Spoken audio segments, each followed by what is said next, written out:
সন্তান যখন সময় মতো বাসায় না ফেরে তখন বাবা মায়ের উপর দিয়ে যে কি যায় এটা একমাত্র উপরওয়ালা এবং সেই বাবা মাই বুঝতে পারেন। ঘড়ির কাঁটা নিজ গতিতে আগাচ্ছে। সময়কে তো ধরে রাখা অসম্ভব। রাত 11টা বাজতে চলল, কিন্তু রাবেয়া এখনো বাসায় ফেরেনি। রমজান সাহেব কপালে হাত দিয়ে সোফায় বসে আছেন মাথা নিচু করে। ওনার মেয়ে কখনো তো এমন করে না, বেশ লক্ষ্মী তো ওনার মেয়ে। রমজান সাহেব মাথা তুলে ওনার স্ত্রী আসিফা বেগমের দিকে তাকালেন। স্বামীর চাহনি দেখে উনি মোবাইল নিয়ে আবার রাবেয়ার নাম্বারে কল করলেন। না, নাম্বার এখনো বন্ধ। হলরুমে এগিয়ে আসলেন রমজান সাহেবের পাড়ার প্রতিবেশী সুলতান সাহেব। চিন্তিত কণ্ঠে বললেন, মেয়ের খবর পেয়েছো রমজান? রমজান সাহেব মাথা নিচু রেখেই না উত্তর দিলেন। ধীর পায়ে এগিয়ে আসলেন সুলতান সাহেবের মেয়ে উর্মি। রাবেয়ার সব বান্ধবীদের কল করে জিজ্ঞেস করলাম, সে কারো বাসায় নেই। আসফিয়া বেগম ধপ করে সোফায় বসে পড়লেন। ওনার রুহ বেরিয়ে যাওয়ার মতো অবস্থা। ওনার একমাত্র মেয়ে হঠাৎ করে এভাবে উধাও হয়ে গেল কেন? উর্মি এগিয়ে এসে ওনার সাথে সাথে বসে বলল, আন্টি, ভাইয়ার আসুক, দেখে নিয়ে তারা ঠিক রাবেয়াকে খুঁজে নিয়ে আসবে। সুলতান সাহেব ঝাঁঝালো কণ্ঠে বলে উঠলেন, কোথায় ওই দুই হাদারাম?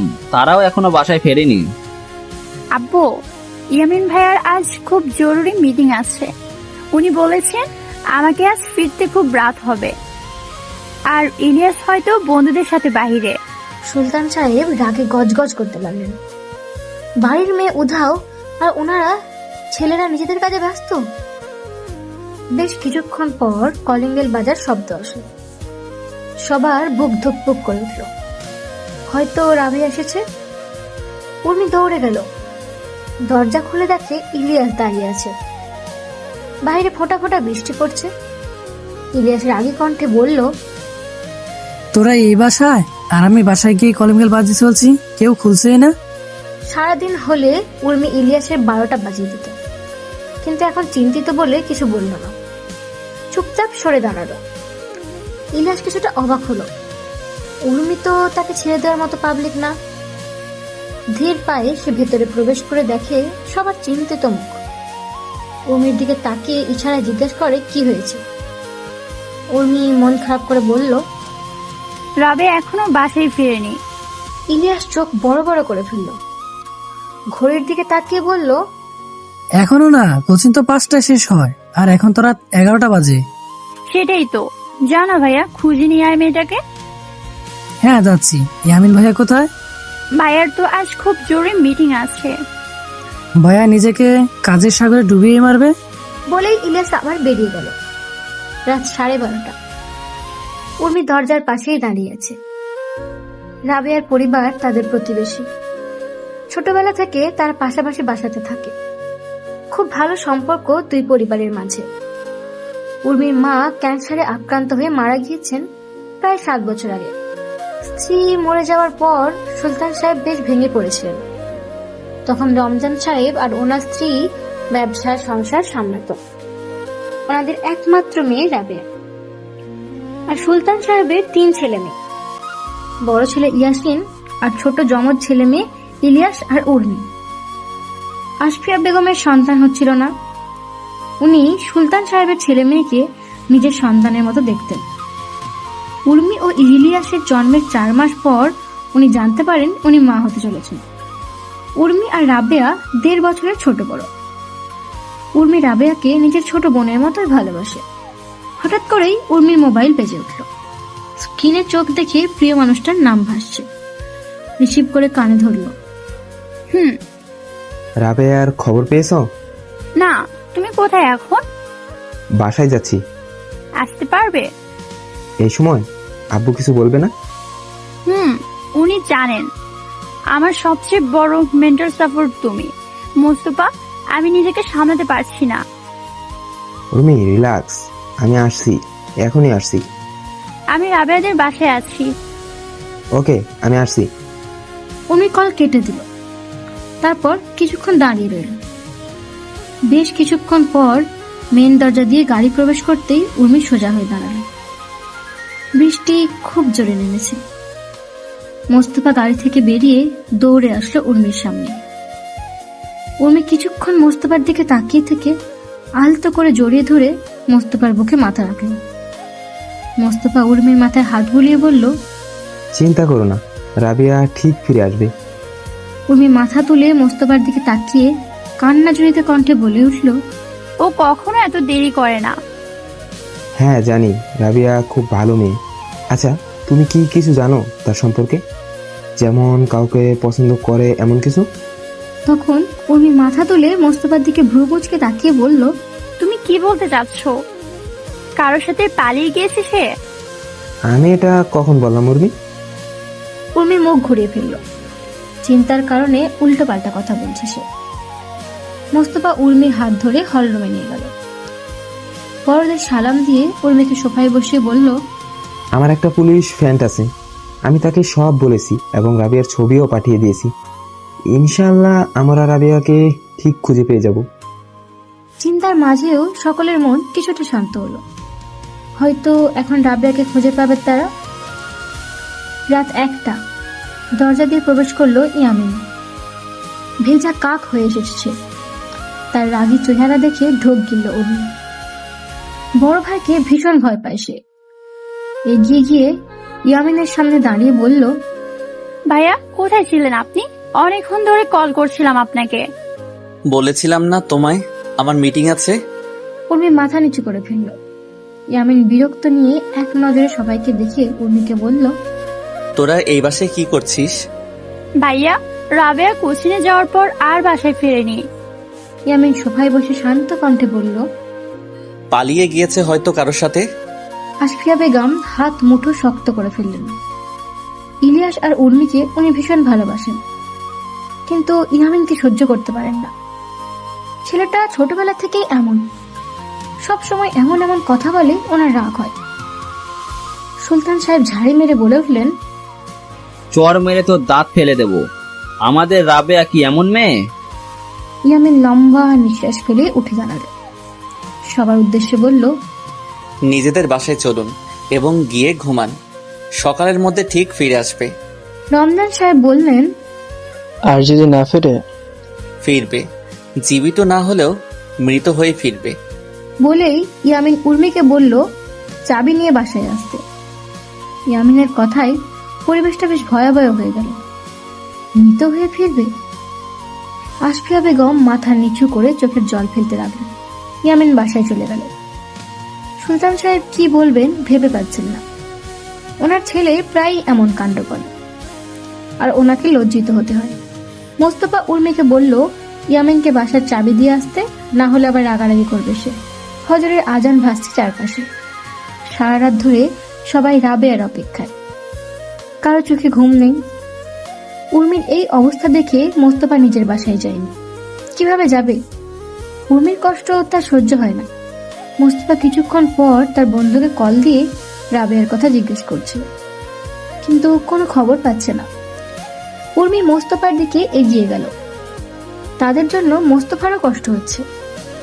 উর্মি বলল, তুমি বাসায় যাও, মা বাবা চিন্তা করছে তোমার জন্য। আব্বুকে আমি বলেছি আজ বাসায় ফিরবো না। হ্যাঁ, ওনারা চিন্তিত, কিন্তু আমার জন্য না, রাবিয়ার জন্য। প্লিজ যাও, তুমি কাজ থেকে ফিরে বিশ্রামটুকু করনি। আমার বোনকে খুঁজে পাচ্ছি না, আর তুমি বলছো আমাকে বিশ্রাম করতে? এত ভালো কেন তুমি মোস্তফা? আমাকে ভালো ভেবো না, তোমার সাথে জড়িত প্রত্যেকটা মানুষকে আমি ভালোবাসি। উর্মির দিকে তাকিয়ে রইল মোস্তফা। এই মানুষটা তার জীবনে না থাকলে তার কি হতো?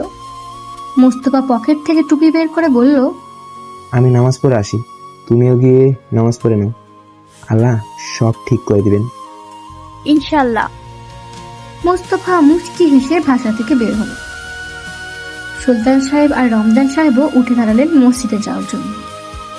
উর্মি আশফিয়া বেগমকে নিয়ে ঘরে গেল নামাজ আদায় করার জন্য। অন্ধকার ঘরে আকাশে আলো ছেয়েছে। ইয়ামিন জানালার সামনে দাঁড়িয়ে সিগারেট টানছে। তার দৃষ্টি বারবার ঘড়ির দিকে যাচ্ছে। এখন 6:30 বাজে। 12 ঘন্টা কেটে গিয়েছে রাবেয়া কোথাও। তাকে পেলে তো এতক্ষণে খবর পাওয়া যেত। সিগারেট শেষ করে ইজি চেয়ারে বসল। চোখ বন্ধ করে হেলান দিয়ে বসে রইল। হঠাৎ শব্দ আসলো দরজা খোলা। ইয়ামিন চোখ খুলে ঘাড় ঘুরিয়ে দরজার দিকে তাকাল। উর্মি দাঁড়িয়ে আছে, চোখে মুখে তার ভয়ের ছাপ স্পষ্ট দেখা যাচ্ছে। ইয়ামিন শান্ত কণ্ঠে জিজ্ঞাসা করলো, কি হয়েছে? ভাইয়া, রাবেয়া। ফিরেছে বাসায়? কার সাথে গিয়েছিল? ভাই, রাবেয়া হসপিটালে। ইয়ামিন সোজা হয়ে বসে বলল। অ্যাক্সিডেন্ট হয়েছে? উর্মি কাঁপা কাঁপা কণ্ঠে বলল, রশিদ ভাইয়া কল দিয়েছে, বলল রাবেয়াকে কয়েকজন মিলে হসপিটালে নিয়ে গেছে, তার ধর্ষণ হয়েছে। ইয়ামিন তবু শান্ত দৃষ্টিতে তাকিয়ে রইল। ধীরে ধীরে দাঁড়িয়ে বলল, আমি গাড়ি বেশ করেছি, তুমি শান্ত হও। রশিদ, মোস্তফা আর ইয়ামিন একই কলেজে পড়াশোনা করত। রশিদ ডাক্তার হতে চেয়েছিল বলে মেডিকেল কলেজে চলে যায়। ইয়ামিন আর রশিদ বন্ধু হলেও মোস্তফা আর ইয়ামিনের মধ্যে কোনো কালেই বন্ধুত্ব ছিল না। উর্মিকে কয়েকবার মোস্তফা ইয়ামিনের সাথে দেখেছিল। মেয়েটাকে পছন্দ হওয়ায় বিয়ের প্রস্তাব পাঠায়। মোস্তফা ছেলে হিসেবে বেশ ভালো বলে কারো আপত্তি ছিল না। দুজনের এঙ্গেজমেন্ট হয়ে গিয়েছে। উর্মির অনার্স কমপ্লিট হলে তাদের বিয়ে হবে। রশিদ তাকিয়ে আছে রাবেয়ার দিকে। শরীরের বিভিন্ন জায়গায় আঁচড়, খামচির দাগ। শুধু তাই না, বেল্ট দিয়ে পেটানোর দাগও দেখা যাচ্ছে। বেশ অত্যাচার হয়েছে মেয়েটার উপর। রাবেয়াকে বেশ কয়েকবার দেখেছে সে, কিন্তু আজ যেন চিনতেই পারছে না। বাঁচাতে পারবে তো মেয়েটাকে? ব্লিডিং থামার নাম নিচ্ছে না। রশিদ বাকি ডাক্তারদের চিকিৎসা করতে বলে বের হলো। সবাই চিন্তিত হয়ে দাঁড়িয়েছে। আশফিয়া বেগম কাঁদতে কাঁদতে অজ্ঞান হওয়ার মতো অবস্থা। রমজান সাহেব চুপচাপ দাঁড়িয়ে আছেন। এমন সর্বনাশের সম্মুখীন হবেন উনি কখনো ভাবেননি। মোস্তফা আর উর্মি এগিয়ে আসলো রশিদের দিকে। ভাইয়া, রাবেয়া কেমন আছে? আমরা চেষ্টা করছি ব্লিডিং থামানোর, মিথ্যা বলবো না, ওর অবস্থা আসলেই খুব খারাপ, সব উপরওয়ালার হাতে।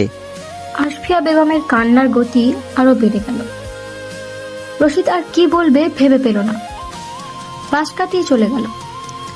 উর্মির মাথা শূন্য হয়ে গেল রশিদের কথা শুনে। চারপাশে শুধু কান্নার শব্দ। ইয়ামিন বিরক্ত হয়ে বলল, থামবেন আপনারা? কিছু হয়নি আপনাদের মেয়ের? রমজান সাহেব ইয়ামিনের দিকে তাকিয়ে বললেন, তোমাকে এখানে কেউ থাকতে বলেনি, চল তুমি এখান থেকে, আমাদের মেয়ে আমরা বুঝে নেব। তো বুঝে নেন, না বলেছি আমি? সুলতান সাহেব ইয়ামিনের কলার ধরে টেনে দাঁতে দাঁত চেপে বললেন, আমি বুঝতে পারছি না তুমি কার মতো হয়েছো। হসপিটাল বলে তামাশা করতে চাচ্ছি না, চুপচাপ চলে যাও, না হলে আমার থেকে খারাপ কেউ হবে না। ইয়ামিন নিজের কলার ছাড়িয়ে বিরক্ত চেহারা বানিয়ে দাঁড়িয়ে রইল। মোস্তফার বন্ধু আসলো কিছুক্ষণ পর। সে জানতে পারলো রাবের অবস্থা ভালো না। যদি তার জ্ঞান ফিরে তাহলে স্টেটমেন্ট দিতে পারবে। আশফিয়া বেগমের প্রেশার লো হয়ে গিয়েছে। ওনাকে ঘুমের ঔষধ দিয়ে অন্য কেবিনে রাখা হয়েছে। রাতে বেরিয়েছে ইলিয়াস রাবেয়াকে খোঁজার জন্য। এখনো হয়তো খুঁজে বেড়াচ্ছে। উর্মি ইলিয়াসকে কল দিয়ে হসপিটাল আসতে বলল। মোস্তফা পুলিশের সাথে কথা বলেছে। ডাক্তার রশিদের সাথে আমি কথা বলেছি, উনি টেস্ট করতে দিয়েছেন। ওনার সন্দেহ রাবিয়ার গণধর্ষণ হয়েছে। এখন রিপোর্ট আসার অপেক্ষা। আমি অনুরোধ করছি তোকে, যারা এই পাপ করেছে তারা যত জঘন্য শাস্তি পায়, জঘন্য। আমি ওয়াদা করছি তাকে তাদের যেভাবেই হোক খুঁজে বের করব। এবার শুধু রাবিয়া স্টেটমেন্ট দেওয়ার মতো অবস্থায় আসুক। তাদের থেকে কিছুটা দূরে ইয়ামিন দাঁড়িয়ে আছে। আলী ও মোস্তফার কথা শুনে সে ওটির দরজার দিকে তাকিয়ে হাত মুঠো শক্ত করে ফেলল। ব্লিডিং বন্ধ হয়েছে, কিন্তু রাবেয়ার অবস্থা তবুও ভালো না। তার জ্ঞান ফেরার কোনো চান্স পাচ্ছে না। মাথায় আঘাতের চিহ্ন পেয়েছে রশিদ। ভারী কিছু দিয়ে আঘাত করে তাকে অজ্ঞান করা হয়েছে। রশিদ ওটি থেকে বের হয়ে সবার উদ্দেশ্যে বলল, রাবেয়াকে আইসিইউতে শিফট করা হবে, দোয়া করুন যাতে তার জ্ঞান ফিরে আসে। আগামী 24 ঘন্টা বেশ ক্রিটিক্যাল, তার জ্ঞান ফিরলে বাঁচার চান্স বেড়ে যাবে। যদি জ্ঞান না ফেরে? সবার দৃষ্টি গেল ইয়ামিনের দিকে। ইয়ামিন রশিদের দিকে তাকিয়ে আছে। রশিদ লম্বা নিঃশ্বাস ফেলে বলল, মাথায় আঘাত লেগেছে তার, মেমোরি লস বা কমায় যেতে পারে, এমনও হতে পারে ব্রেন স্ট্রোক হবে তার। বেঁচে ফেরার চান্স খুব কম। রমজান সাহেব উঠে দাঁড়িয়ে গর্জে উঠলেন, ইয়ামিন, তুমি যাও এখান থেকে। তুমি সুলতান ভাইয়ের ছেলে বলে আমি এতক্ষণ সহ্য করেছি। ইয়ামিন ভ্রু কুচকে বলল, আমার সাথে রাগারাগি করে কি লাভ? ডাক্তার কি বললো শুনেননি? তুমি কি চাও আমার মেয়েটা মরে যাক? কোনো উত্তর দিল না ইয়ামিন, মুখ ঘুরিয়ে ফেললো সাথে সাথে। সুলতান সাহেব এগিয়ে এসে রমজান সাহেবের কাঁধে হাত রেখে বললেন, হয়তো সারা জীবন আমাকে মাপ চেয়ে যেতে হবে তোমার কাছ থেকে। আমি মনে করতাম আমার বড় ছেলে আমার মান সম্মান রক্ষা করবে, কিন্তু ভুল ভাবতাম। ইয়ামিনের প্রতিটা কাণ্ড আমাকে লজ্জিত করে। ইয়ামিন বিরক্ত হয়ে বিড়বিড় করতে লাগলো। উর্মি সবকিছু চুপচাপ দাঁড়িয়ে দেখছে। তার ভাই খারাপ মানুষ না, কিন্তু ইদানিং এমন ব্যবহার কেন করছে সে বুঝতে পারছে না। খুশির আমেজ ছড়িয়ে পড়লো চারপাশে। রাবেয়ার জ্ঞান ফিরেছে। আইসিইউতে বলে কাউকে ভেতরে যাওয়ার পারমিশন দেয়নি রশিদ। শুধু ইন্সপেক্টর আলী যেতে পারবে ভেতরে স্টেটমেন্ট নেওয়ার জন্য। ইয়ামিন এই কথা শুনে রশিদের কাছে জোরালো, তুই শুধু একজনকে ভেতরে যাওয়ার পারমিশন কেন দিলি? রাবেয়া এখন এত মানুষের সম্মুখীন হতে পারবে না। আমি এত কিছু বুঝি না। রাবেয়ার স্টেটমেন্ট আমি শুনতে চাই। আরে ভাই তুই রিল্যাক্স হ। রশিদ, ভেতরে যেতে দে আমায়। তোর কি হয়েছে ইয়ামিন? চেহারার রং উড়ে আছে কেন তোর? ইয়ামিন আমতা আমতা করে বলল, কই না তো। আচ্ছা, তুই দরজার সামনে দাঁড়িয়ে দূর থেকে রাহেলাকে দেখতে পারবি। ওকে দেখার ইচ্ছে আমার নেই। আমি তো শুধু ওর স্টেটমেন্ট শুনতে চাই। ইয়ামিন বিড়বিড় করতে করতে কথাটা বলল, তাই রশিদ শুনতে পারেন। দুজনে এগিয়ে গেল আইসিইউর দিকে। নার্সের হাত চাপটে ধরে কাঁপছে রাবেয়া।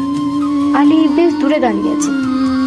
রাবেয়া তাকে দেখেই চিৎকার চেঁচামেচি করছে, তাকে সামলানো যাচ্ছে না। উর্মি তার চিৎকার শুনে নিজেকে সামলাতে পারল না, দৌড়ে গেল ভিতরে। উর্মি থমকে গেল রাবেয়াকে দেখে। পুরো চেহারায় জখমের দাগ। রাবেয়া ঠোঁট উল্টিয়ে কেঁদে উঠল তো উর্মিকে দেখে। উর্মি ধীর পায়ে হেঁটে গেল। রাবেয়া উঠতে চাইছে কিন্তু পারছে না, পুরো শরীরে ক্ষত, তাই শক্তি পাচ্ছে না। উর্মি রাবেয়ার পাশে বসলো। কি বলবে সে? রাবেয়ার অবস্থা দেখে তার মন চাচ্ছে না কিছু জিজ্ঞাসা করতে, কিন্তু স্টেটমেন্টটা তো খুব জরুরি। আলী এগিয়ে আসলো। রাবেয়া চিৎকার করে বলল, সামনে আসবে না, খবরদার ছুবে না আমায়। উর্মি আপু, আপু ওকে যেতে বলো। উর্মি রাবেয়ার হাত মুঠোয় নিয়ে বলল, উনি পুলিশ, উনি তোমার কোনো ক্ষতি করবে না রাবেয়া। আলী ভাইয়া অনেক ভালো। না না আপু না, ভালো বলতে কেউ নেই এই দুনিয়ায়। যাকে ভাইয়া বলে ডাকতাম সেই আমার এত বড় ক্ষতি করলো। সবাই থমকে গেল রাবেয়ার কথা শুনে। উর্মি অবাক হয়ে আলীর দিকে তাকালো। আলী দ্রুত এসে রাবেয়াকে বলল, মিস রাবেয়া, কার কথা বললেন আপনি? নাম বলুন। আলীর সামনে আসতেই রাবেয়া আবার চেঁচামেচি শুরু করলো। উর্মি রাবেয়াকে তুলে জড়িয়ে ধরে রাখলো, শান্ত করার চেষ্টা করছে তাকে। রাবেয়া ঘন ঘন নিঃশ্বাস ফেলছে। উর্মি রাবেয়ার মাথায় হাত বুলোতে বুলোতে বলল, ভাইয়া তুমি যদি আমাদের তার নাম না বলো আমরা কিভাবে তাকে শাস্তি দেব? একবার তার নাম বলে দাও, আমরা ওয়াদা করছি তাকে কঠিন থেকে কঠিন শাস্তি দেব। রাবেয়া ঘেমে একাকার। উর্মির চেহারার দিকে কিছুক্ষণ তাকিয়ে থেকে ফুঁপিয়ে কেঁদে উঠল। উর্মি রাবেয়ার গালে হাত দিয়ে বলল, আমি আছি তো তোমার সাথে, ভয় পেও না। রাবেয়া কিছু বলার আগেই তার চোখ গেল দরজার দিকে। চোখ বড় বড় করে বলল, ওই যে ওখানে, ওই যে আপু দেখো দাঁড়িয়ে আছে। উর্মি আর আলী দরজার দিকে তাকালো। উর্মি থমকে গেল মানুষটাকে দেখে। দরজার পাশে মোস্তফা দাঁড়িয়ে আছে। রাবেয়ার নিঃশ্বাস আটকে গেল। লম্বা লম্বা নিঃশ্বাস নিচ্ছে। রশিদ দ্রুত দৌড়ে এসে বলল, আপনারা বাইরে যান, রাহেলার প্যানিক অ্যাটাক হচ্ছে। উর্মি উঠে দাঁড়ালো। রাবেয়াকে অক্সিজেন মাস্ক পরিয়ে ঘুমের ইঞ্জেকশন দিয়ে দিল। কিছুক্ষণের মধ্যেই রাবেয়া ঘুমিয়ে পড়ল। রশিদ সবাইকে আইসিইউ থেকে বের করে দিল। মোস্তফা এমন মানুষ না, সবাই তাকে ভীষণ বিশ্বাস করে, কিন্তু রাবেয়া তাকে কেন ইশারা করলো? উর্মি এলোমেলো হয়ে আছে, চুপচাপ চেয়ারে বসে কপালে হাত দিয়ে রেখেছে। মোস্তফা উর্মির সামনে হাঁটু গেড়ে বসে তার হাত ধরে বলল, তুমি বিশ্বাস করো, রাবেয়ার কোথাও ভুল হচ্ছে। ইয়ামিন রাগী কণ্ঠে বলল, তোমাকে আমার আগে থেকে অপছন্দ। দেখলেন আব্বু, বলেছিলাম না এই ছেলের সাথে উর্মির বিয়ে দিয়েন না। ইয়ামিন বিশ্বাস করো, আমি রাবেয়ার ক্ষতি করিনি। রাবেয়া মিথ্যে বলেছে? রাবিয়ার ভুল হচ্ছে, ও এখন টমার মাঝে আছে, তো ভুল হওয়া কি স্বাভাবিক না? ধর্ষিতা তার ধর্ষককে চিনতে কখনোই ভুল করবে না। উর্মি ধমকের স্বরে বলল, চুপ থাকবে তোমরা প্লিজ, আল্লাহর ওয়াস্তে চুপ থাকো। মেয়েটার অবস্থা দেখে কি মায়া হচ্ছে না তোমাদের? আমাদের সাথে বেড়ে ওঠা মেয়েটার উপর দিয়ে আজ কিয়ামত যাচ্ছে। প্লিজ চুপ থাকো তোমরা। বলেই উর্মি কেঁদে উঠল। রশিদ আইসিইউ থেকে বের হয়ে বলল, এটা হসপিটাল, আপনারা প্লিজ চুপ থাকুন। আর আইসিইউর বাইরে এত মানুষের ভিড় আমরা অ্যালাউ করি না। আপনারা প্লিজ এখন চলে যান। রমজান সাহেব কান্না জড়িত কণ্ঠে বললেন, আমার মেয়েকে এই অবস্থায় রেখে কেউ যাব? আন্টিকে যে কেবিনে রাখা হয়েছে সেখানে চলে যান। উনি হঠাৎ ঘুম থেকে উঠে পড়লে চিন্তিত হবেন। আপনারা ওনাকে সামলাতে পারবেন? তখনই ইলিয়াস দৌড়ে আসলো। সে যখন এসেছিল একটা নার্স তাকে ঔষধ নিয়ে আসতে বলেছিল। ঔষধের প্যাকেট রশিদের দিকে এগিয়ে দিয়ে কাঁপা কাঁপা কণ্ঠে বলল, সব ওষুধ নিয়ে এসেছি। রাবেয়া কেমন আছে ভাইয়া? রশিদ উত্তর দিল না। প্যাকেট হাতে নিয়ে আইসিইউর ভিতরে চলে গেল। ইলিয়াস সবার দিকে চোখ বুলিয়ে বলল, কি হলো, কি বলছে রাবেয়া? ইয়ামিন আর চোখে মোস্তফাকে দেখে বলল, রাবেয়া বলেছে মোস্তফা তার রেপিস্ট। ইলিয়াস অবাক হওয়ার শেষ পর্যায়ে চলে গেল। উর্মি দাঁড়িয়ে রাগী কণ্ঠে বলল, অনেক হয়েছে, মোস্তফা নির্দোষ। তার মানে রাবেয়া বানিয়ে বলছে? রাবেয়া মোস্তফার নাম নেয়নি, আর ভুলে যেন না। ভাইয়া আপনিও দরজার পাশে দাঁড়িয়েছিলেন। ইয়ামিন কপাল কুঁচকে ফেলল। সুলতান সাহেব ধমকের স্বরে বললেন, কুকুর বিড়ালের মতো লড়াই করতে ভালো লাগে তোদের? রাবেয়া কারো নাম নেয়নি, তাই একে অপরকে দোষারোপ করা বন্ধ করো। এটা আপনার ছেলেকে বোঝান। মোস্তফার নামে আর একটা অপবাদ শুনলে আমার থেকে খারাপ আর কেউ হবে না। বলেই উর্মি হন হন করে চলে গেল। তার পিছু পিছু মোস্তফা গেল। রমজান সাহেব ফুপিয়ে কাঁদছেন। সুলতান সাহেব ওনার পাশে বসে বললেন, তুমি চিন্তা করো না রমজান, আমরা সবাই আছি রাবেয়ার পাশে। ও তো তোমার একার মেয়ে নয়, আমিও তাকে নিজের মেয়ে ভাবি। কেউ তার সম্মান নিয়ে একটা প্রশ্ন করার দুঃসাহস পর্যন্ত করতে পারবে না। ভাইজান, আমি আমার মেয়ের সম্মান নিয়ে চিন্তা করছি না। আমার মেয়ের কিছু হয়ে গেলে আমরা দুই বুড়ো বুড়ি মরে যাব। বলেই হাউমা করে কেঁদে উঠলেন রমজান সাহেব। ইলিয়াস চোখের পানি মুছিয়ে বলল, আঙ্কেল, আমি ওয়াদা করছি রাবিয়ার দর্শককে আইন ছেড়ে দিলেও আমি ছাড়বো না। ইয়ামিন এক ভ্রু কুঁচকে গড়ে বলল, কি করবি শুনি? ইলিয়াস ইয়ামিনের দিকে তাকিয়ে বলল। তখনই দেখে নিও। আলী হাত আড়াআড়ি ভাবে করে দেয়ালের সাথে হেলান দিয়ে দাঁড়িয়ে আছে। মাথা কাজ করছে না তার। চোখ বন্ধ করে ভাবতে লাগলো দরজার পাশে কে কে দাঁড়িয়েছিল তখন। মোস্তফা দরজার পাশে ছিল ঠিক, কিন্তু মোস্তফা এই কাজ করতে পারে না। উর্মির জন্য মোস্তফা পানি নিয়ে পাশে বসলো। মাথা তুলে আলীকে দেখে বলল, কি ভাবছিস তুই? আলীর ঘোর ভাঙলো। মোস্তফার দিকে তাকিয়ে বলল, তোর সাথে কি কেউ দাঁড়িয়েছিল? না, কিন্তু ইয়ামিন আমার পিছনে দাঁড়িয়েছিল। উর্মি পানি পান করছিল। মোস্তফার কথা শুনে অবাক হয়ে বলল, আমার ভাইয়ের ওপর সন্দেহ করো না। হ্যাঁ, উনি বদমেজাজি, সবসময় উল্টাপাল্টা কথা বলে, কাউকে সম্মান করতে জানে না। তাই বলে এই না যে উনি এত নিচে নেমে যাবে। রাবেয়া নাম নেয়নি কারোর। আচ্ছা, আরো কিছুদিন অপেক্ষা করা যাক, রিপোর্ট আসা যাক। রাবেয়া যতদিন পর্যন্ত নাম না বলবে ততদিন আমি কাউকে অ্যারেস্ট করতে পারবো না। জীবনে যখন পরীক্ষার সময় আসে তখন ধৈর্যের অধ্যায় পড়তেই হয়। রাবিয়াকে ঘুমের ইঞ্জেকশন দেওয়ার পর আর ঘুম থেকে ওঠেনি। রিপোর্ট এসে পড়েছে। রশিদ তো রিপোর্ট দেখে হতাশ। যেমনটা ভেবেছিল, রাবিয়ার গণধর্ষণ হয়েছে। রশিদ রিপোর্ট নিয়ে কেবিনে গেল। সবাই সেখানে বসে আছে। রাবিয়ার আম্মুকে উর্মি সামলাচ্ছে।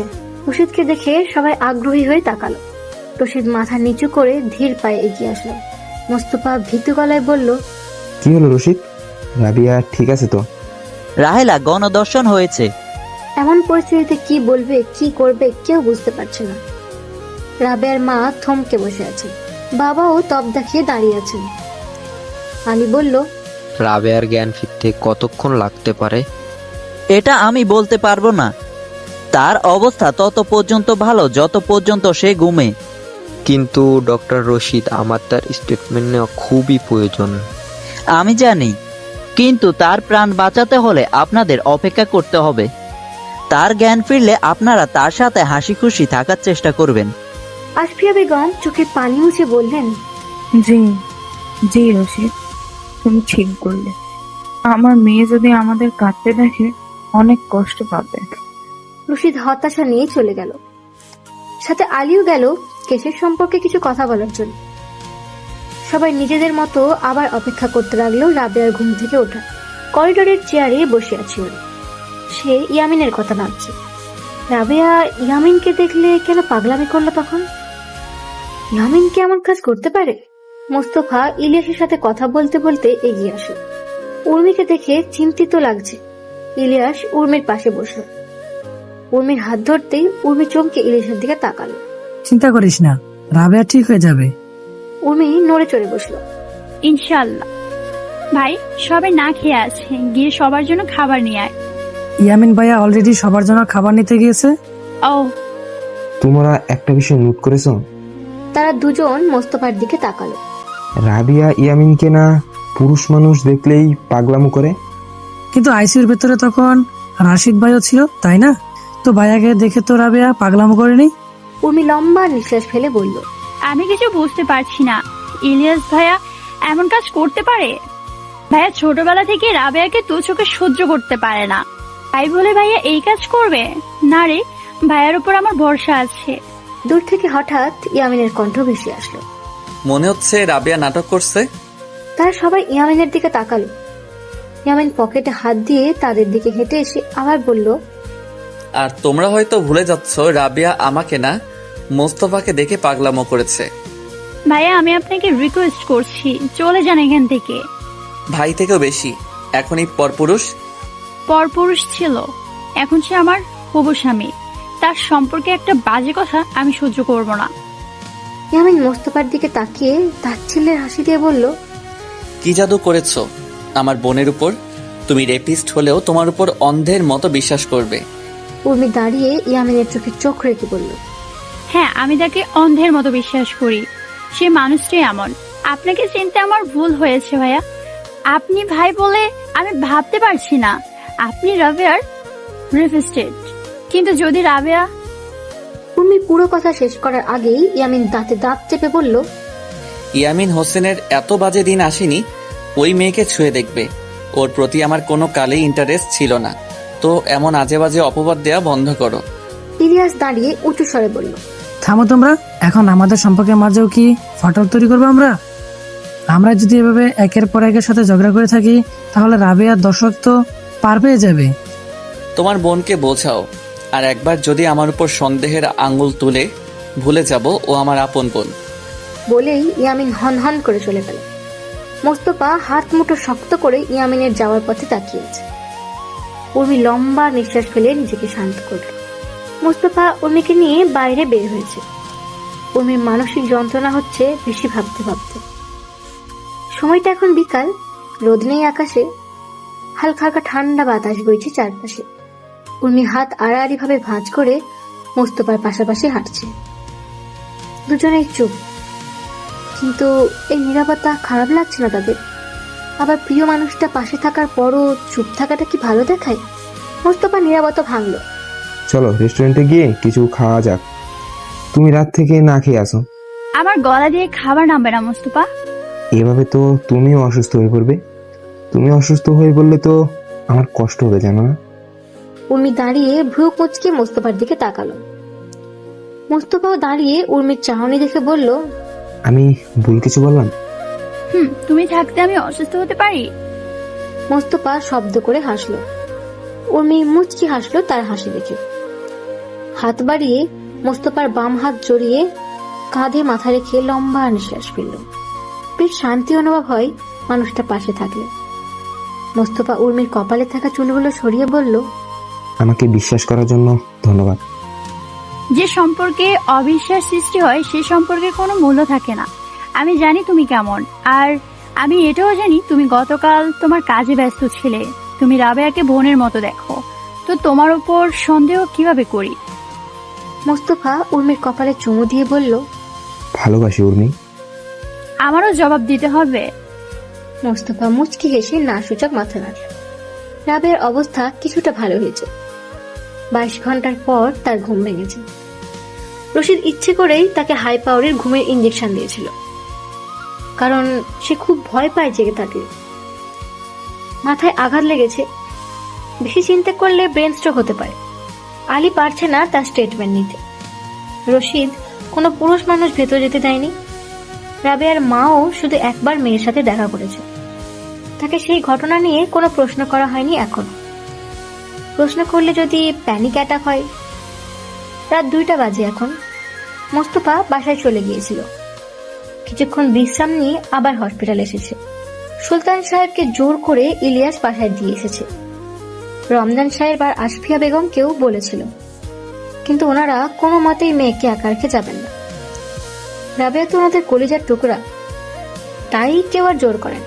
রাবেয়া ধীরে ধীরে চোখ খুলে তাকালো। এদিক সেদিক চোখ বুলিয়ে দেখে পাশে একজন নার্স বসে বসে বই পড়ছে। রাবেয়া নিচু স্বরে বলল, আপু আমাকে একটু পানি দেওয়া যাবে? নার্স বই রেখে রাবেয়ার দিকে তাকালো। বেশ মায়া হলো ওনার রাবেয়ার অবস্থা দেখে। দ্রুত গ্লাসে পানি ঢেলে বেড উঁচু করে নিল। রাবেয়া ঠিক মতো হা করতে পারছে না, ঠোঁটের চারপাশে ক্ষত। নার্স একটা চামচ দিয়ে রাবেয়াকে একটু করে পানি পান করাচ্ছে। পানি পান করে রাবেয়া বলল, আমার আম্মু কোথায়? আপনার পুরো পরিবার বাহিরে। আমার আম্মুকে ডেকে দিবেন, ওনাকে দেখতে ইচ্ছে করছে। জি, আমি ডাকছি। আমার আব্বুকে আসতে বলবেন না প্লিজ। আপনার আব্বু ছটফট করছে আপনাকে দেখার জন্য। আমি পারবো না আমার আব্বুকে মুখ দেখাতে। ওনার মান সম্মান রক্ষা করতে পারিনি আমি। রাবেয়ার চোখ বেয়ে পানি পড়ল। নার্স আর কিছু বলল না। উনি বুঝতে পারলেন রাবেয়ার অনুভূতি। উনি বাইরে গিয়ে রাবেয়ার আম্মুকে ডাকলেন। আসফিয়া বেগম দ্রুত আইসিইউর ভেতরে গেলেন। রাবেয়া মাকে দেখে কিছুক্ষণ তাকিয়ে রইল। আসফিয়া বেগমের মুখে হাসি ফুটল। মেয়ের সামনে কান্না করা যাবে না। উনি হেঁটে এসে রাবেয়ার পাশে বসলেন। রাবেয়ার যখন জন্ম হয়েছিল সবাই বলতো এটা মানুষ না, এটা তো একটা ছোট্ট পরী, কি সুন্দর দেখতে। চেহারায় এখনো সেই ছোটবেলার নূর ছেয়ে আছে। চেহারার বিভিন্ন জায়গায় ক্ষতের দাগ। সেই পিশাচদের কি একটুও মায়া হয়নি ওনার মেয়ের উপর? আসফিয়া বেগম আলতো করে মেয়ের গালে হাত রাখলেন। রাবেয়া বলল, আব্বুকে আমার উপর রেগে আছে আম্মু? না তো, তোমার আব্বু তো অপেক্ষায় আছে, তুমি সুস্থ হলে আমরা বাসায় যাব। আমি বাসায় যাব না। আমরা তো তোমার সাথে আছি। আম্মু আম্মু, ও আবার আমাকে বোকা বানিয়ে নিয়ে যাবে। কে কে নিয়ে যাবে তোমায়? রাবেয়ার গলা ধরে আসলো। বলবে না, যদি নাম বললে মেরে ফেলে। সে তো বলেছিল তার সম্পর্কে কাউকে বললেই তার বাবা মা সবাইকে মেরে ফেলবে। মোস্তফা আর উর্মি হসপিটাল ফিরে আসলো। এসে শুনে রাবেয়ার জ্ঞান ফিরেছে। উর্মি রশিদের কাছ থেকে পারমিশন নিতে গেলে ভেতরে যাওয়ার জন্য। ইয়ামিন জানতো না রাবেয়ার জ্ঞান ফিরেছে। জানার পর সে এক মুহূর্ত দাঁড়ালো না, দৌড়ে গেল আইসিইউর দিকে। কপাল বেয়ে ঘাম ঝরছে তার। ইয়ামিনকে যেতে দেখে মোস্তফা আর ইলিয়াসও তার পিছন পিছন গেল তাকে থামাতে। রশিদ পুরুষদের যেতে না বলেছে, তবুও ইয়ামিন যাচ্ছে। তার ইয়ামিন পেছন থেকে অনেকবার ডাকছে, কিন্তু ইয়ামিন থামেনি। মোস্তফা অবাক হলো, ইয়ামিন রাবেয়ার জ্ঞান ফেরা নিয়ে এত কেন চিন্তিত। ইয়ামিন দ্রুত আইসিইউর ভেতরে গেল। রাবেয়া ফুপিয়ে কাঁদছে আসফিয়ার হাত ধরে। ইলিয়াস আর মোস্তফা দৌড়ে আসলো। মোস্তফা ইয়ামিনের হাত ধরে বলল, কি করছো? তুমি শুনোনি রশিদ কি বলেছে? কথা বলার শব্দ শুনেই রাবেয়ার দরজার দিকে তাকালো। তাকাতেই ভয় পেয়ে গেল। আসফিয়া বেগমের হাত খামচে ধরে বলল, আম্মু ও এসেছে, ও আবার এসেছে। আসফিয়া বেগম তাদের দিকে তাকালো। ইলিয়াস বলল, কে রাবেয়া? নাম বলো তার। আমার কাছে আসবে না বলে দিলাম। রাবেয়ার চিৎকার চেঁচামেচি শুনে রশিদ আর উর্মি দৌড়ে আসলো। রাবেয়ার হাতে সেলাইন টেনে খুলে ফেলল। উঠে বসে বিছানায় থাকা বালিশ নিয়ে ছুঁড়ে মারল। বালিশ লাগলো ইয়ামিনের বুকে।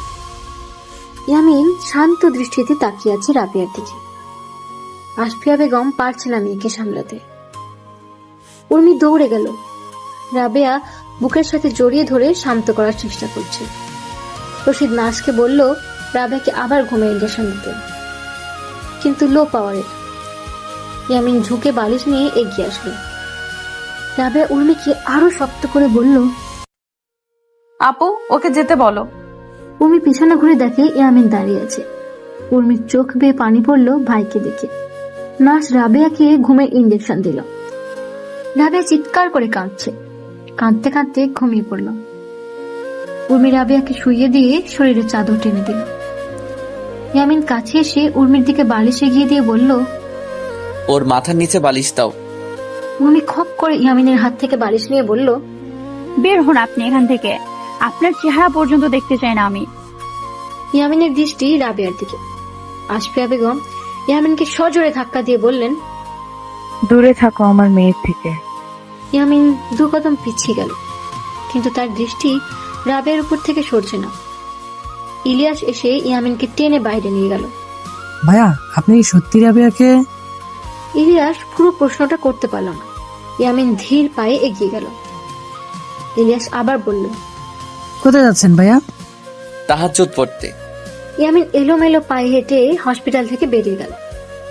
ইলিয়াস থমকে দাঁড়িয়েছে। মোস্তফা আর উর্মি বের হলো আইসিইউ থেকে। উর্মির আগে গজগজ করছে। মোস্তফার দিকে তাকিয়ে বলল, তোমার বন্ধু আলী কোথায়? থানা গিয়েছে। আসতে বলো। কেন? উর্মি সামনে তাকিয়ে বলল, তাকে বলো এসে ইয়ামিন হোসেনকে অ্যারেস্ট করে নিতে। সুলতান সাহেবের আজ ইচ্ছে করছে নিজের প্রাণ দিয়ে দিতে। ইয়ামিন নিজের ছেলে বলতেও লজ্জা করছেন।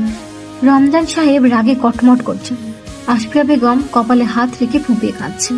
উর্মি চোখ মুখ শক্ত করে বলল, যদি ইয়ামিন ভাইয়া রেপিস্ট হয়ে থাকে আমি নিজে তাকে পুলিশে ধরিয়ে দেব। উর্মি বাবার দিকে তাকিয়ে বলল, আপনার মতামত কি আব্বু? তুমি যেমনটা বলছো তেমনটাই হবে। উর্মি মোস্তফার দিকে তাকিয়ে বলল, তোমার বন্ধুকে আসতে বলো। মোস্তফা আহত দৃষ্টিতে তাকিয়ে রইল উর্মির দিকে। উর্মি রাগী কণ্ঠে বলে উঠল, আসতে বলবে কিনা? মোস্তফা চুপচাপ পকেট থেকে মোবাইল বের করে আলীকে কল করলো। তাহাজ্জুদ নামাজ আদায় করে ইয়ামিন খাটে বসলো। ভীষণ ঘুম পাচ্ছে তার। হসপিটালে কিছুক্ষণ বসার পর্যন্ত সময় পায়। খাটের সাথে হেলান দিয়ে বসে চোখ বন্ধ করল। বেশ কিছুক্ষণ পর তার মোবাইল বেজে উঠল। হাতে নিয়ে দেখে ইলিয়াস কল করছে। রিসিভ করে কানে ধরে বলল, বলো। ভাইয়া, আপনি কোথায়? বাসায়। দ্রুত বাসা থেকে বের হন আর যতদূর সম্ভব চলে যান। কিন্তু কেন? পুলিশ আসবে আপনাকে অ্যারেস্ট করার জন্য। আমি কেন পালাবো? আমি রেপিস্ট নই। রাবেয়ার প্রত্যক্ষ কাণ্ড আপনাকে দোষী প্রমাণ করেছে। রাবেয়া কেন এমন করছে আমি জানি না। বিশ্বাস করো ইলিয়াস, রাবেয়া ইচ্ছে করে আমাকে ফাঁসাচ্ছে। রাবেয়া এমন মেয়ে না ভাইয়া, ও কেন আপনাকে ফাঁসাবে? ওর হয়ে এত কথা বলছিস কেন? ইলিয়াস জবাব দিল না। ইয়ামিন লম্বা নিঃশ্বাস ফেলল। এই মেয়ের চক্করে পড়িস না ইলিয়াস। স্বেচ্ছায় নিজেকে বিলিয়ে এসেছে এই মেয়ে। এখন আমাকে ফাঁসিয়ে সবাইকে হাত করছে। ইলিয়াস দাঁতে দাঁত চেপে বলল, আপনাকে ভাই ডাকতেও ঘৃণা হচ্ছে আমার। এত বাজে চিন্তা ভাবনা আপনার। তাও ইয়ামিন জবাব দিল না। ইলিয়াস কল কেটে দিল। ইয়ামিন এক নজরে মোবাইলের দিকে তাকিয়ে আবার জানালার দিকে তাকালো। ফোঁটা ফোঁটা বৃষ্টি পড়ছে। খাট থেকে নেমে জানালার পাশে গেল ইয়ামিন। মোস্তফা উর্মির হাত ধরে টেনে কেবিন থেকে বাইরে নিয়ে আসলো। পাগল হয়ে গেছো নাকি তুমি? ইয়ামিন এমন কাজ করতে পারে? রাবেয়া মিথ্যা বলছে না। রাবিয়া কিছু বলেনি। রাবিয়া শুধু ইয়ামিনকে দেখে রিয়েক্ট করেছে। তার রিকোয়েস্ট সব বলে দিয়েছে মোস্তফা। মোস্তফা উর্মির কাঁধে হাত রেখে বলল, উর্মি প্লিজ, এলাকায় তোমাদের পরিবারের অনেক নাম ডাক আছে। ইয়ামিনকে যদি শুধুমাত্র সন্দেহের কারণে পুলিশ স্টেশনে নিয়ে যাওয়া হয় কেমন দেখাবে বলো তো? আর তুমি তোমার ভাইয়ের উপর কেন বিশ্বাস করছো না? উর্মি মোস্তফার চোখে চোখ রেখে বলল, কারণ ইয়ামিন ভাইয়া এর আগে একবার রাবেয়ার সাথে বেয়াদবি করছিল। উর্মি মাথা নিচু করে ফেলল। শক্ত করে নিজের ওড়না চেপে ধরল সে। মোস্তফা আবার বলল, কি হলো, চুপ করে আছো কেন? এটা প্রায় 2 বছর আগের কথা। আজ ইলিয়াস ও উর্মির এইচএসসির রেজাল্ট দিয়েছে। পুরো বোর্ডে উর্মি 5 নাম্বার পজিশন পেয়েছে, আর ইলিয়াস কোনো মতো পাস করেছে। বাড়িতে আজ হই হুল্লা। রমজান সাহেব মিষ্টি কিনে সুলতান সাহেবের বাসায় আসে, সাথে আশফিয়া বেগম এবং রাবিয়া এসেছে। সুলতান সাহেব ড্রয়িং রুমে বসে কাজের লোকেদের বলছেন খাবারের আজ কি কি বানানো হবে। রমজান সাহেবকে দেখে উনি হাসি মুখে উঠে এগিয়ে গেলেন, সালাম দিয়ে সবাইকে বসতে বললেন। রাবিয়া এদিক সেদিক চোখ বুলিয়ে বলল, আঙ্কেল সবাই কোথায়? সবাই ছাদে, তুমি যাও। রাবিয়া মাথা নাড়িয়ে দৌড়ে গেল। ছাদে গিয়ে দেখে উর্মি আর ইলিয়াস ঝগড়া করছে, আর ইয়ামিন এক পাশে দাঁড়িয়ে সিগারেট টানছে। রাবিয়া ইয়ামিনকে দেখে কিছুটা বিরক্ত হয়ে এগিয়ে আসলো। উর্মি রাবিয়াকে দেখে দৌড়ে গিয়ে জড়িয়ে ধরল। অনেক অনেক অভিনন্দন আপু। ধন্যবাদ। কখন আসলেন? এই মাত্র। কি ব্যাপার, তোমরা ঝগড়া করছো কেন? কেউ একজন জ্বলে পড়ে যাচ্ছে আমার রেজাল্ট দেখে, বলে আমি নাকি চিটিং করে পাশ করছি। জি হ্যাঁ, না হলে কি ওর মতো মাথা মোটা স্টুডেন্ট পাস করার? উর্মি তেড়ে যেতে নিল। রাবিয়া উর্মির হাত ধরে বলল, আচ্ছা হয়েছে তো, প্লিজ আর ঝগড়া করো না তোমরা। আব্বু আম্মু এসেছেন, চলো আমরা নিচে যাই। ইলিয়াস শুনেই চলে গেল। উর্মি আর রাবিয়া কথা বলতে বলতে হেঁটে যাচ্ছে। রাবিয়া হঠাৎ থেমে ইয়ামিনকে দেখে বলল, আপনি আসবেন না? ইয়ামিন রাবিয়ার দিকে তাকিয়ে সিগারেটে লম্বা টান দিয়ে বলল, আমি গিয়ে কি করব? আমরা যা করব মানে কথা বলবো বসে। তোমার সাথে কথা বলার রুচি নেই আমার, যাও এখান থেকে। আপনার সমস্যা কি জানতে পারি? আপনি আমার সাথে এমন ব্যবহার করেন কেন? ইয়ামিন সিগারেট ফেলে পা দিয়ে নিভিয়ে বলল, তোমাকে আমার সহ্য হয় না, হয়েছে? যাও এখন। রাবিয়া হন হন করে এগিয়ে এসে ইয়ামিনের বরাবর দাঁড়ালো। উর্মি আগ্রহ নিয়ে তাকালো তাদের দিকে। সে কিছুটা এক্সাইটেড, কারণ এখন নাটক শুরু হবে। রাবিয়া ভ্রু কুঁচকে বলল, আপনি কি দেখতে এতই খারাপ যে আপনি আমাকে সহ্য করতে পারেন না? কেন? তুমি তোমার চেহারা আয়নায় দেখে বুঝতে পারো না? যথেষ্ট সুন্দর আমি, না হলে কি আপনার দুটো বন্ধু বিয়ের প্রস্তাব পাঠাতো আমার বাসায়? খুব অহংকার করো তাই না নিজের রূপ নিয়ে? গর্ব করি। বেশি উড়ো না, পাখা কিভাবে কাটে আমি তা ভালো মতো জানি। রাবিয়া ইয়ামিনকে আস্তে করে ধাক্কা দিয়ে বলল, কি করবেন শুনি? ইয়ামিনের মাথায় রক্ত উঠে গেল। সবার সামনে নিষ্পাপ সেজে ঘুরে বেড়ায়, অথচ তার সাথে বেয়াদবি করে মেয়েটা। ইয়ামিন দাঁতে দাঁত চেপে বলল, চর মেরে দাঁত ফেলে দিব যদি আর একবার ছুঁয়ে দেখো আমায়। আপনি চর মারবেন আমাকে? সাহস আছে আপনার? তুমি আমার সাহস দেখতে চাও? হ্যাঁ দেখান। ইয়ামিন রাগে কটমট করছে। রাবিয়া এক ভ্রু কুঁচকে তাকিয়ে আছে ইয়ামিনের দিকে। ইয়ামিনের ভাবসাব দেখে রাবিয়া ফিক করে হেসে দিল। চেহারা দেখুন নিজের, শুধু শুধু হাওয়ায় হুমকি দিয়ে কি লাভ?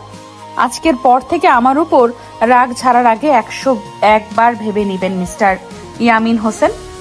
বলেই রাবিয়া ঘুরে হাঁটা ধরল। ইয়ামিন খুব করে রাবিয়ার ওড়না ধরে টেনে হাতে নিয়ে নিল। উর্মি চমকে উঠল ইয়ামিনের কাণ্ড দেখে। রাবিয়া থমকে দাঁড়িয়েছে। উর্মি দৌড়ে এসে রাবিয়াকে জড়িয়ে ধরে ইয়ামিনের দিকে তাকিয়ে বলল, ভাইয়া এটা কি করছেন? রাবিয়ার ওড়না ফেরত দিন। ইয়ামিন ওড়নাটা মাটিতে ছুঁড়ে ফেলে বলল, আজকের পর থেকে এই মেয়ে যাতে আমার সামনে না আসে। এখন তো শুধু ওর ওড়না টেনেছি, পরের বার কাপড় টেনে ছেড়ার আগে দুবার ভাববো না। উনি অবাক না হয়ে পারল না, তার ভাই হঠাৎ হঠাৎ এইসব কাণ্ড করছে। রাবিয়া ইয়ামিনের দিকে তাকিয়ে কান্না জড়িত কণ্ঠে বলল, সামান্য ঝগড়ায় আপনি আমার সম্মান নিয়ে খেলা করছেন? ইয়ামিন রাবিয়ার চোখে চোখ রেখে বলল, তুমি আমাকে শয়তানের রূপ ডাকো তাই না? ঠিক নাম দিয়েছ। আমি কোন লেভেলে নামতে পারি তুমি আন্দাজও করতে পারবে না। বলেই ইয়ামিন রাবিয়ার ওড়নার উপর পা রেখে হেঁটে চলে গেল। রাবিয়া ইয়ামিনের যাওয়ার পথে তাকিয়ে থেকে বলল, তুমি জিজ্ঞাসা করো না আমি কেন তোমার ভাইকে অপছন্দ করি? ঠিক এই কারণে। আর আজ তো ওনার কাণ্ড আমার মনে ওনার প্রতি ঘৃণা জমাট হয়ে গিয়েছে, যা কখনো শেষ হবে না। মোস্তফা মাটির দিকে তাকিয়েছে, কি বলবে সে বুঝতে পারছে না। উর্মি আবার বলল, ভেবেছিলাম আমার ভাই এমন মানুষ না, কিন্তু হঠাৎ আমার সেদিনের কথা মনে আসলো। আমার ভাই রাগের মাথায় যে কিছু করতে পারে। কিন্তু রাবিয়ার গণধর্ষণ হয়েছে। ইয়ামিন ভাইয়ার অনেক বন্ধু আছে, তাদের মধ্যে দুজন রাবেয়াকে বিয়ে করার জন্য পাগল ছিল। মোস্তফা এর উত্তরে কি বলবে ভেবে পাচ্ছে না। তখনই ইলিয়াস হনহন করতে করতে আসলো। তার রাগ দেখে উর্মি ভ্রু কুঁচকে বলল, কি হলো তোমার, এত রেগে আছো কেন? ভাইয়ার মাথা খারাপ হয়ে গিয়েছে। কি বলেছে? ভাইয়া বলছে রাবিয়া স্বেচ্ছায় দর্শন হয়েছে। আদৌ কি একটা মেয়ে এমন করতে পারে? আমাদের রাবিয়া কি এমন মেয়ে, তুই বল? উর্মি মোস্তফার দিকে তাকিয়ে বলল, শুনলে? রাবিয়া যতক্ষণ পর্যন্ত নিজের মুখে ইয়ামিনের নাম না নিবে আমি ইয়ামিনকে সন্দেহ করব না, যদিও ওর উপর সন্দেহ করার নানান কারণ আছে। ইলিয়াস চেয়ারে বসে বলল, ঠিক বললে। আমিও প্রমাণ না হওয়া পর্যন্ত ভাইয়ার উপর সন্দেহ করবো না। হ্যাঁ, ভাইয়া খুব রাগী, তাই বলে এত বড় পাপ করতে পারে না। বৃষ্টি পড়ার কারণে পুরো এলাকার বিদ্যুৎ চলে গেছে। সকালে ঘুম থেকে উঠে ইয়ামিন তৈরি হয়ে বাসা থেকে বের হলো। রাতে না খেয়ে ঘুমিয়েছে এবং সকালেও নাস্তা করেনি। গাড়িতে বসে ইলিয়াসকে কল করলো, কিন্তু ইলিয়াস রিসিভ করেনি। উর্মি বাবা কাউকেই কল দিয়ে পেলাম না। ইয়ামিন লম্বা নিঃশ্বাস ফেলে অফিসে গেল। কাজে মন বসছে না। কোনো মতো অর্ধেক বেলা অফিসে কাটিয়ে বেরিয়ে পড়ল। সোজা বাসায় ফিরে আসলো। এসে দেখে বাড়ির দরজা খোলা। ভেতরে গিয়ে দেখে মোস্তফা সোফায় হেলান দিয়ে বসে আছে। ইয়ামিনকে দেখে উঠে দাঁড়ালো। উর্মি রান্নাঘর থেকে কফি নিয়ে বেরিয়ে এলো। এসে দেখে ইয়ামিন এসেছে। ইয়ামিনকে দেখে কিছুটা বিরক্ত হয়ে মোস্তফার দিকে কফি এগিয়ে দিল। ইয়ামিন চুপচাপ হেঁটে নিজের ঘরে গেল। মোস্তফা উর্মির হাত ধরে পাশে বসিয়ে বলল, কাজটা ঠিক করলে? আমার কেন জানি ভাইয়াকে দেখলে খুব রাগ হয়। শুনানি আলী কি বলেছে? ইয়ামিনের বিরুদ্ধে কোনো প্রমাণ নেই। প্রমাণ ছাড়া কিভাবে অ্যারেস্ট করবে? রাবিয়া স্টেটমেন্ট দেওয়ার মতো অবস্থায় নেই। রশিদ বলেছে যে কোনো সময় কমায় যেতে পারে। আল্লাহ না করুক রাবেয়া দ্রুত সুস্থ হয়ে যাক। তো এখন যাও, ইয়ামিনের জন্য চা বানাও। উর্মি মাথা নাড়িয়ে উঠে রান্নাঘরে চলে গেল। মোস্তফা কফির মগ রেখে ইয়ামিনের ঘরে গেল। ইয়ামিন খাটে বসে জুতা খুলছে। মোস্তফা দরজায় ঠকঠক করলো। ইয়ামিন না তাকিয়েই গম্ভীর কণ্ঠে বলল, কারোর সাথে কথা বলতে চাচ্ছি না আমি। মোস্তফা এগিয়ে গেল। ইয়ামিনের পাশে দাঁড়াতেই ইয়ামিন মাথা তুলে মোস্তফাকে দেখল। বিরক্ত চেহারা বানিয়ে বলল, মন ভরেছে আমার বোনকে আমার বিরুদ্ধে নিয়ে গিয়ে। ভুল ভাবছো ইয়ামিন। উর্মি রাবিয়ার জন্য খুব টেনশনে আছে, তাই উল্টাপাল্টা ভাবছে। রাবেয়াকে নিয়ে টেনশন বলে আমার উপর সন্দেহ করবে? ও কি নিজের ভাইকে চেনে না? শান্ত হও ইয়ামিন, আমি উর্মিকে বুঝিয়েছি। এখন রাগে ধামাচাপা দিয়ে বাইরে চলো। কিছুক্ষণের জন্য সকল টেনশন ভুলে আমরা আগের মতো কিছুক্ষণ বসে গল্প করি। যাও তুমি, আমার তোমাদের সাথে গল্প করার সময় নেই। তখনই উর্মি আসলো ঘরে। ইয়ামিন তাকে দেখে মুখ ঘুরে ফেলল। রান্না হয়ে গিয়েছে, আপনারা এসে খেয়ে নিন। আমি বাকি সবার জন্য টিফিন বক্সে নিয়ে নিচ্ছি। তোমরা খেয়ে চলে যাও, খাবো না আমি। বলেই ইয়ামিন দ্রুত বাথরুমে হেঁটে চলে গেল। উর্মি দীর্ঘশ্বাস ফেলল। মোস্তফা উর্মির হাত ধরে বলল, সব ঠিক হয়ে যাবে উর্মি, আমাদের শুধু ধৈর্য ধরতে হবে। উর্মি মাথা নাড়ল। হঠাৎ তার নজর ড্রেসিং টেবিলের উপরে। টেবিলের উপর একটা কালো রঙের ব্যাগ। ব্যাগটার চেন ভেঙে গেছে। উর্মি এগিয়ে গিয়ে ব্যাগটা ধরে একটু উঁচু করতেই একটা মোবাইল আর গোলাপি রঙের হিজাব দেখতে পেল। উর্মি অবাক হয়ে তাকিয়ে রইল। মোস্তফা বলল, কি হয়েছে? রাবেয়ার মোবাইল এবং সেদিন বোরকার সাথে যে হিজাব পরেছিল সেই হিজাব। মোস্তফা অবাক হয়ে ব্যাগের দিকে তাকালো। ইয়ামিন বাথরুম থেকে বের হয়ে ভ্রু কুঁচকে তাদের দেখল। হনহন করে এগিয়ে এসে ব্যাগটা হাতে নিয়ে রাগে দৃষ্টিতে উর্মির দিকে তাকিয়ে বলল, বের হও আমার ঘর থেকে। উর্মি ইয়ামিনের চোখে চোখ রেখে বলল, তার মানে আমার সন্দেহ ঠিক ছিল। ইয়ামিন মোস্তফার দিকে তাকিয়ে বলল, নিয়ে যাও ওকে এখান থেকে। মোস্তফা দাঁতে দাঁত চেপে বলল, আমি এখনই আলীকে কল দিয়ে বলছি তোমার বিরুদ্ধে প্রমাণ পাওয়া গিয়েছে। যা মন চাই গিয়ে বলো। মোস্তফা উর্মির হাত ধরে টেনে নিয়ে গেল। ইয়ামিন লম্বা নিঃশ্বাস ফেলে ব্যাগের দিকে তাকাল। উর্মি কপালে হাত দিয়ে চিৎকার করে কাঁদছে। মোস্তফা চুপচাপ গাড়ি চালাচ্ছে। উর্মিকে সান্ত্বনা দেওয়ার মতো কোনো শব্দ নেই তার কাছে। উর্মি মোস্তফার দিকে তাকিয়ে বলল, পুলিশ স্টেশনে চলো এখনই। সেখানেই যাচ্ছি। ভাইয়া কেন এমন করলো? রাবেয়াকে উনি এত ঘৃণা করে কেন? তুমি শান্ত হয়ে বসো, আর এই বিষয়ে কাউকে কিছু বলবে না। আমি আলীকে বলে দেখি কি করা যায়। নার্সের ডাকে রশিদের ঘুম ভাঙলো। হেলান দিয়ে বসে থাকতে থাকতে ঘুমিয়ে পড়েছিল। বলুন। ডক্টর, 18 ঘন্টা হতে চললো কিন্তু রাবেয়ার জ্ঞান ফিরছে না। মানে কি? তুমি ভুল করে হাই পাওয়ারের ইনজেকশন তো দিয়ে দাওনি? No doctor. রশিদ উঠে আইসিইউতে চলে গেল। রাবেয়ার পাশে শুধু তার মা বসে আছে। রশিদ এসে রাবেয়াকে চেক করে আশফিয়া বেগমকে বাইরে যেতে বললেন। আশফিয়া বেগম ভয় পেয়ে গেলেন। রশিদ কোনো মতো ওনাকে বুঝিয়ে বাইরে পাঠানো। কিছুক্ষণ পর রশিদ আইসিইউ থেকে বেরিয়ে সবাইকে এক নজর সবাইকে দেখল। সবার মুখে চিন্তার ছাপ। রশিদ মাথা নিচু করে বলল, রাবেয়া কোমায় চলে গিয়েছে। সবাই চমকে উঠল রশিদের কথা শুনে। আশফিয়া বেগম ধপ করে বসে পড়লেন। ইলিয়াস আর রমজান সাহেব ওনাকে ধরল। সুলতান সাহেব চিন্তিত স্বরে বললেন, ঠিক হয়ে যাবে তো? আমরা নিজেরা সর্বদা চেষ্টা করেছি, আপনারা চিন্তা করবেন না। রাহেলাকে আমরা সুস্থ করে তুলব। ইলিয়াস রশিদের দিকে তাকিয়ে কান্না জড়িত কণ্ঠে বলল, বেঁচে যাবে তো? ইনশাল্লাহ। বলেই রশিদ চলে গেল। সুলতান সাহেব গিয়ে রমজান সাহেবকে ধরে দাঁড় করালেন। আশফিয়া বেগম থমকে বসে আছেন। রমজান সাহেব হাউমার করে কাঁদতে লাগলেন সুলতান সাহেবকে ধরে। আমাদের সাথে কেন এমন হলো ভাইজান? আমার নিষ্পাপ মেয়েটা তো কারো ক্ষতি করেনি। ধৈর্য ধরো রমজান। ইলিয়াস বলল, আমি আপনাকে ওয়াদা করছি যে আমাদের রাবেয়া সর্বনাশ করছে তাকে তেলে দিলে শেষ করব। আসরের নামাজ আদায় করে ইয়ামিন মসজিদ থেকে ধীর গতিতে বের হলো। বের হয়ে দেখে আলী ও কয়েকটা কনস্টেবল দাঁড়িয়ে আছে। ইয়ামিন হেঁটে গেল তার দিকে। আলী ইয়ামিনের দিকে একটা কাগজ এগিয়ে দিয়ে বলল, সার্চ ওয়ারেন্ট। আমরা আপনার বাড়ি সার্চ করব, চলুন আমাদের সাথে। ঠিক আছে, চলুন। আলী কনস্টেবলদের বলল জিপ চালিয়ে, আর সে ইয়ামিনের সাথে গাড়িতে বাসায় আসলো। ইয়ামিন এসে দেখে উর্মি ও মোস্তফা সামনে দরজায় দাঁড়িয়ে আছে। উর্মির চেহারায় রাগ স্পষ্ট দেখা যাচ্ছে। সবাই ইয়ামিনের ঘরে গেল। ইয়ামিন চুপচাপ একপাশে দাঁড়িয়ে আছে। তারা নিজের কাজ করছে। ইয়ামিনের ঘর থেকে কোনো প্রমাণ না পেয়ে অন্যান্য ঘরকে সার্চ করলো পুলিশ। পুরো বাড়ির প্রত্যেকটি জায়গা ভালো মতো দেখেও কিচ্ছু না পেয়ে সবাই হতাশ হল। ইয়ামিন সোফায় আয়েশ করে বসে আছে। উর্মি হন হন করে এসে ইয়ামিনের সামনে দাঁড়িয়ে বলল, কোথায় লুকিয়েছেন ব্যাগ? ইয়ামিন শান্ত দৃষ্টিতে উর্মির দিকে তাকিয়ে বলল, কিসের ব্যাগ? লুকাবেন না, রাবেয়ার জামা, মোবাইল সব আপনার কাছে।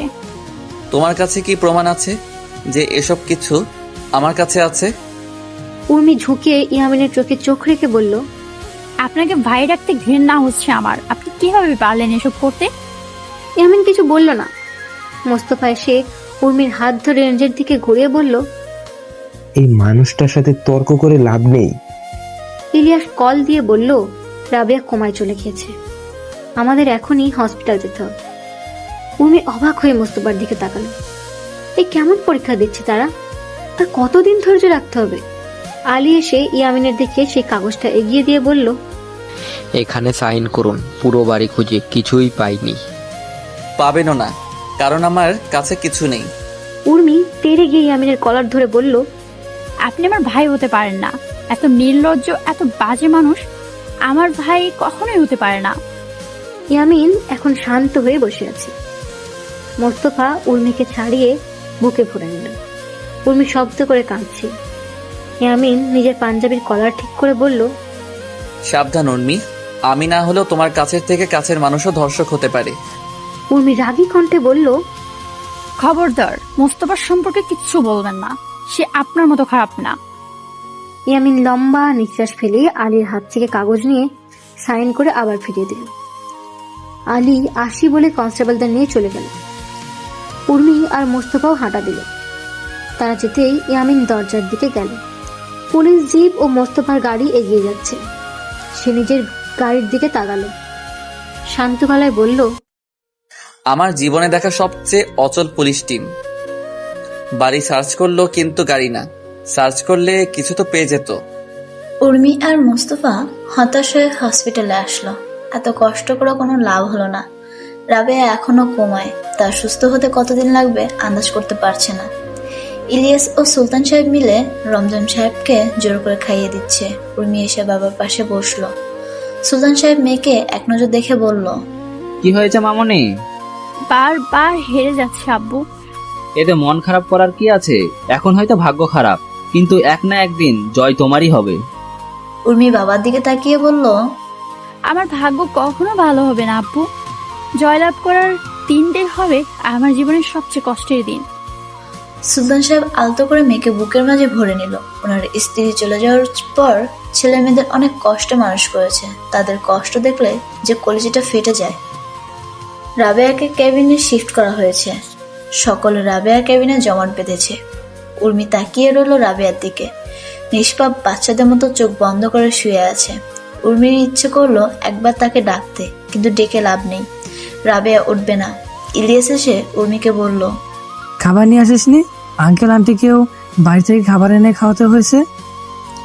উর্মি ইলিয়াসের দিকে তাকিয়ে বলল, আব্বুকে নিয়ে বাসায় চলে যাও, তুমি একটু বিশ্রাম করনি। তুমি আর আব্বু খেয়ে শুয়ে পড়ো, আমি আর মোস্তফা হসপিটালে আছি। ইলিয়াস জবাব দিল না। দৃষ্টি ঘুরিয়ে রাবেয়ার দিকে তাকালো। রাবেয়ার হাত নিজের হাতে মুঠোয় নিয়ে বলল, উর্মি, ওকে ভালো মতো বুঝিয়ে বলো, আমরা সবসময় ওর পাশে আছি, সকল বিপদ থেকে রক্ষা করব আমরা। হয়তো রাবে আমাদের সব কথা শুনেছে ভাই। তাই? ইলিয়াস মুস্কি হেসে রাবেয়ার মাথায় আলতো করে হাত রেখে বলল, দিন দিন দুষ্টামি বাড়ছে তোমার, এবার সুস্থ হয়ে নাও, সব প্রতিশোধ একেবারে তুলবো। ভাই, সমাজের কাছ থেকে আমরা ওকে রক্ষা করতে পারবো তো? পারবো। রাবেয়া জীবনযাপন করে দেখিয়ে দিবে সবাইকে।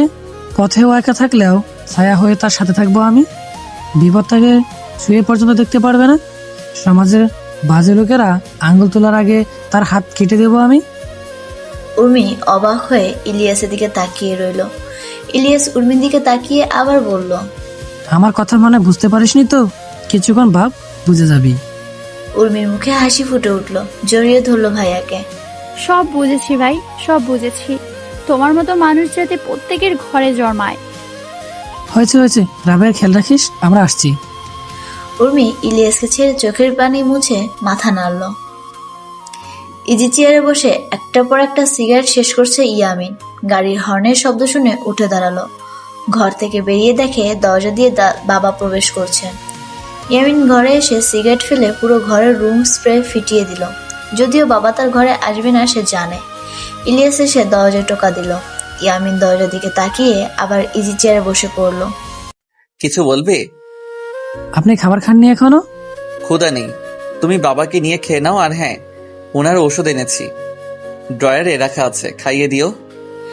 ইলিয়াস হেঁটে এসে ইয়ামিনের পাশে দাঁড়িয়ে বলল, ভাইয়া, আমাকে ক্ষমা করে দিন।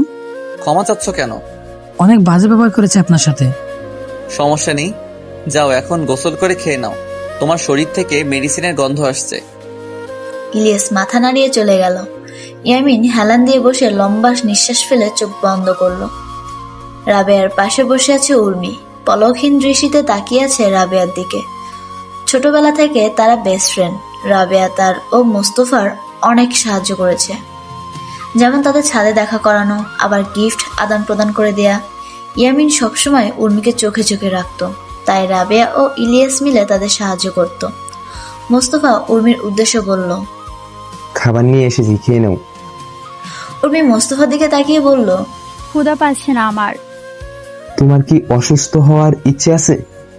উর্মি নাসূচক মাথা নাড়ল। মোস্তফা মুস্কি হেসে বলল, তাহলে খেয়ে নাও, যাতে বিপদের সাথে সাহসী এবং শক্তিশালী হয়ে লড়তে পারো। খাইয়ে দাও তাহলে। আল্লাদি। উর্মি নিঃশব্দে হাসল।